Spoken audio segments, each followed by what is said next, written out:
आज तीनों प्राणी ने विश्वामित्र को सलाह मिला करके बुलवाया, कहा मुझे ले चल के बेच दो।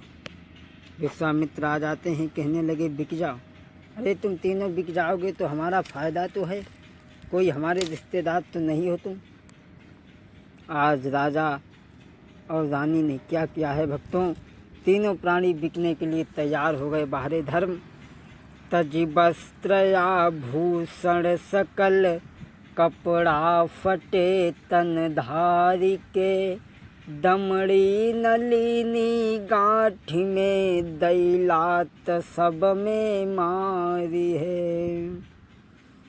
राजा कहने लगा, महाराज मैं 60 भार में आपका सोना जरूर दूंगा। सूरज टले चंदा टले, चाहे टले जगत व्यवहार, ए न हरिश्चंद्र का कभी टले सत्य विश्वास। कछुआ के पीठ पर बार जमियाएं, गैया शेर को पछाड़ दे। सूरज पूरब की बजाय पश्चिम में उगने लगे, लेकिन हरिश्चंद्र, चंद्रमा आग उगलने लगे, लेकिन हरिश्चंद्र अपने सत्य से कभी डिग नहीं सकता। तीनों प्राणी भक्तों चले हैं तो आज क्या दशा है। विश्वामित्र लेकर के चले हैं तो तीनों प्राणियों ने बाहर निकले हैं, कहने लगे हे जन्मभूमि माँ, मैं अब तुम्हें छोड़ करके जा रहा हूँ। तीनों प्राणी बिकने के लिए चल दिए तो भक्तों क्या हालत थी। आरे गई अब उदासी छाई, बिकवे जाई रहे तीनों प्राणी। अरे गई अब उदासी छाई, बिकवे जाई रहे तीनों प्राणी। अरे हरिचंदन ने सत नहीं छोड़ो, तारावती ने मुख नहीं मोड़ो। भैया पे जसती की ठानी, अपनी छोड़ी चले रज धानी, अपनी छोड़ी चले। 4 बजे की रात अंधेरी, छोड़ी चले रजधानी, अपनी छोड़ी चले भैया। आज तीनों प्राणी चले हैं। चलते चलते जब काफ़ी दूर निकल गए, रोहित को प्यास लगी। रोहित बेहोश होकर के ज़मीन पर गिर पड़ा। तारा कहने लगी, स्वामी सत्ता लो, मेरा बेटा मर जाएगा, कहीं पानी पी लो। हरिश्चंद्र कहने लगे, तारा जब तक मेरा राज्य है मैं पानी नहीं पीऊँगा, तुम मर जाओ या तुम्हारा बेटा मर जाए, लेकिन मैं अपने धर्म को नहीं डिगने दूँगा। और चलने लगे। रानी तारा भी ज़मीन पे पछाड़ खा करके गिर पड़ी, कहने लगी, महाराज अब हमसे भी नहीं चला जाता। विश्वामित्र ने देखा कि ये तीनों परेशान हैं, तो हाथ में कमंडल लेकर के आए और रोहित के पास में पहुँचे। बोले, बेटा धीरे धीरे बोले, पानी पी लो, पानी पी लो, पानी पी लो। ए धीरे धीरे बोले, पानी पी लो, पानी पी लो, पानी पी लो।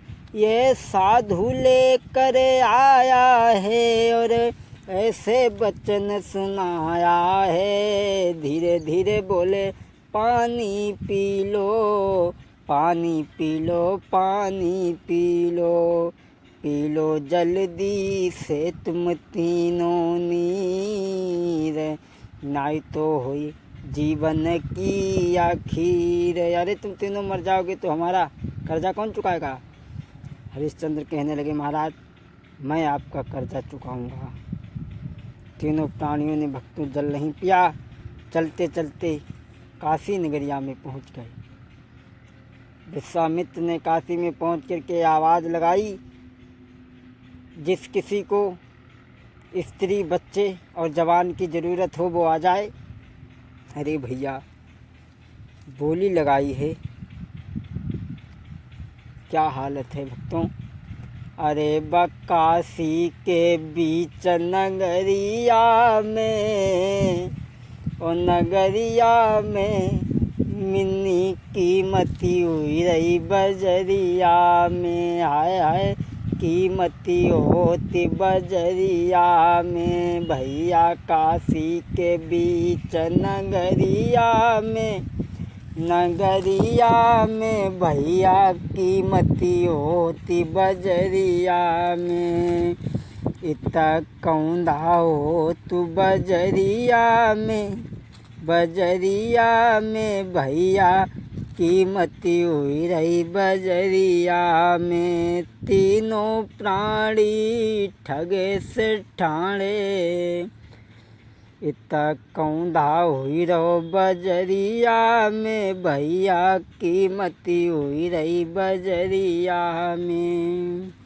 हरिश्चंद्र ने आवाज़ लगाई, जिस किसी को बच्चे या पुरुष की ज़रूरत हो आ जाए। एक आ गया, कहने लगा महाराज कितने में बेचोगे? बोले 20 भाग सोना इसका, 20 भाग सोना इसका और 20 भाग सोना इसका। बोले महाराज कुछ कम नहीं करियो? बोले कम नहीं करेंगे कि सुबह से मूड ख़राब करके रखा है, लेना हो तो लो, नहीं चलो आगे बढ़ के। उसी वक्त भक्तों एक ब्राह्मण आ जाता है और उसने रानी तारा को 20 भार सोना दे करके खरीद लिया और पुत्र को 20 भार सोना दे करके उसने खरीद लिया। जब तक एक कालू नाम का मेहतर आ गया, उसने पूछा इसकी कीमत क्या है इस जवान की? बोले इसकी 20 भार सोना है। उसने राजा हरिश्चंद्र को खरीद लिया भक्तों, लेकर के चलने लगी। राजा सोचने लगा आज मैं अपने हाथों के सामने, अपनी आँखों के सामने अपनी पत्नी और बच्चों को बेच रहा हूँ भक्तों। अरे आँखिन भरो भूप के नीरे, और बिक गए आज बे तीनों प्राणी। आँखिन भरो भूप के नीर, तीनों बिक गए भैया प्राणी। तीनों प्राणी बिक गए भक्तों। इधर रानी तारा ब्राह्मणी के घर में काम करती है और रोहित पूजा के लिए रोजाना फूल तोड़ करके लाता है। इधर हरिश्चंद्र को ले जा कर के कालू मेहतर ने एक घड़ा पकड़ा दिया, कहा ले घड़ा तू नीर भर के लाएगा जमुना से। घड़ा भर के लाते हैं और एक दुकान नियुक्त कर दी, कहा कि तुम इससे ही राशन पानी लेते रहना और खाते रहना। हरिश्चंद्र ने उस दुकान से दाल आटा चावल लिया, भोजन बनाने के लिए बैठे और बना कर के जैसे ही खाने के लिए तैयार हुए तो कपटी विश्वामित्र ने आकर के भिखारी के रूप में आकर के कहने लगे मैं 4 दिन का भूखा हूँ, मुझे भोजन नहीं मिला। हरिश्चंद्र सोचने लगे अरे मैं तो 2 ही दिन का भूखा हूँ, ये 4 दिन का भूखा है, तो सारा भोजन उस भिखारी को दे दिया। अगले दिन दाल आटा चावल लिया, बनाने के लिए बैठे, बना करके तैयार किया, खाने के लिए तैयार हुए। तब तक एक बिल्ली ने आकर के सारा भोजन धूल में मिला दिया। हरिश्चंद्र ने सोचा कि बाहरे परमात्मा, मेरे भाग्य में भोजन भी नहीं है तो मैं आज से भोजन नहीं करूँगा। प्रण कर लिया। पानी भरने जाते हैं, दिन प्रतिदिन शरीर कमज़ोर हो गया, शरीर में इतनी शक्ति नहीं है कि वो घड़ा उठा सके। घाट पे पहुँचे, घड़ा को भर लिया। अब देख रहे हैं कोई आ जाए तो घड़ा उठवा दे, लेकिन वहाँ कोई नहीं आया। शाम के समय वही रानी तारा आ जाती है। हरिश्चंद्र ने देखा तारा अब तुम आ गई हो तो मेरा घड़ा उठ जाएगा। तारा क्या कहने लगी, स्वामी मैं तुम्हारा घड़ा नहीं उठवा सकती। हरिश्चंद्र कहने लगे रानी मेरा घड़ा उठवा दे। अरे रनिया उठवाई दे गगरिया मेरी जल से भरी रनिया, उठवाई दे गगरिया मेरी जल से भरी। ने का थोड़ो सहारो लगा मेरे प्यारी, उठ जाई घड़ा हमारो रनिया, उठवाई दे गगरिया मेरी जल से भरी। रानी मेरा घड़ा उठवा दे। अरे कालू मेहतर को मैं नौकर हूँ, देवे लाखों गारी है अगर मुझे देर हो गई तारा। अरे कालू मेहतर को मैं नौकर हूँ, लाखों देवे गारी, लेवे डंडन ते खबरिया, उठवाई दे गगरिया मेरी जल से भरी। तारा तारा कहने लगी, महाराज मैं तुम्हारा घड़ा नहीं उठवा सकती। क्यों? तुम्हारे हाथ में एक मेहतर का घड़ा है और मेरे हाथ में एक ब्राह्मण का घड़ा है। मैं घड़ा तो नहीं उठवा सकती हूँ, मेरा धर्म नष्ट हो जाएगा, लेकिन मैं तुम्हें युक्ति बता सकती हूँ। जल गहरे में घुसी जाऊँ स्वामी, और ने कसारो पानी को मिली जाएगो। आप जहले घर में जल में घुस जाएं और घड़ा को उठा लें। हरिश्चंद्र कहने लगे, तारा अब तुमने तो मेरा घड़ा नहीं उठवाया, अब मैं खुद अपने हाथों से उठाऊंगा। भक्तों, अरे विपत्तिया थोड़े दिन की, पातलिया भैया काटे से कटी जाइए के विपता थोड़े दिनन की, पातरिया भैया काटे से कटी जाइए।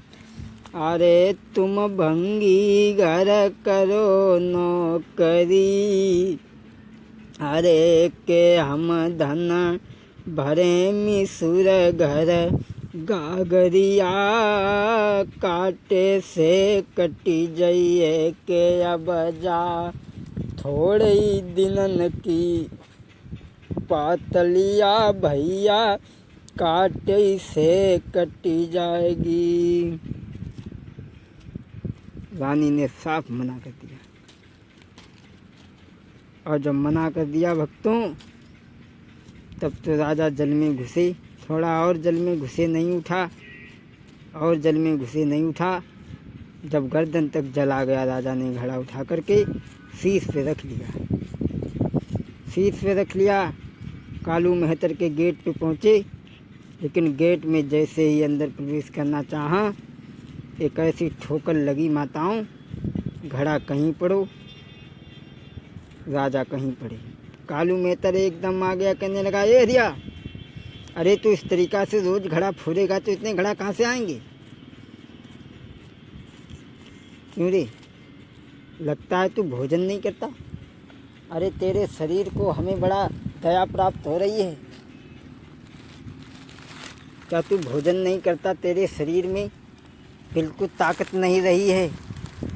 दुकानदार को बुलाया, कहा, दुकानदार ये नौकर जो मैंने तुम्हारे यहाँ नियुक्त किया था, ये तुम्हारे यहाँ से कितने दिन तक दाल आटा चावल ले गया? बोले गोविंद भगवान की।